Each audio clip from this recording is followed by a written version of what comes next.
Hi friends, ഇന്ന് നമുക്കൊരു നാടൻ ബീഫ് ഫ്രൈ തയ്യാറാക്കിയാലോ. അതിനായിട്ട് ഞാനിവിടെ 1/2 കിലോ ബീഫ് എടുത്തിട്ടുണ്ട്. അതിലേക്ക് ആവശ്യത്തിന് ഗരം മസാല, മുളക് പൊടി, മഞ്ഞൾപ്പൊടി, മല്ലിപ്പൊടി, ഉപ്പ്, ഒരു പൊളി നാരങ്ങ നീരും കൂടി ചേർത്ത് കൊടുത്ത് നന്നായിട്ട് മിക്സ് ചെയ്യുന്നുണ്ട്. ഇനി ഇതിലേക്ക് പച്ചമുളകും കറിവേപ്പിലയും വെളിച്ചെണ്ണയും ചേർത്ത് കൊടുത്ത് നന്നായി മിക്സ് ചെയ്ത് 15 മിനിറ്റ് നമുക്ക് റെസ്റ്റ് ചെയ്യാൻ വെക്കാം.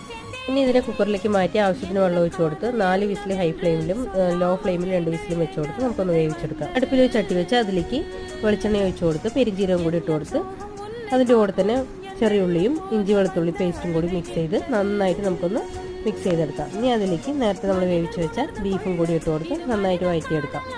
ഇതിപ്പോൾ ലോ ഫ്ലെയിമിൽ വെച്ച് നന്നായിട്ടൊന്ന് നമുക്ക് കുക്ക് ചെയ്തെടുക്കാം. ഇനി അതിലേക്ക് ആവശ്യത്തിന് കുരുമുളക് പൊടിയും കറിവേപ്പിലയും ചേർത്ത് കൊടുത്ത് നമുക്കൊന്ന് വറ്റിച്ചെടുക്കാം. നമ്മുടെ നാടൻ ബീഫ് ഫ്രൈ റെഡി ആയിട്ടുണ്ട്. അപ്പോൾ വീഡിയോ ഇഷ്ടമായാൽ ലൈക്ക് ചെയ്യാനും സബ്സ്ക്രൈബ് ചെയ്യാനും മറക്കല്ലേ. ശിവകാമിയേ ശിവനിൽ നീയും പാതിയേ അതും ഉനക്ക് പുരിയുമാ.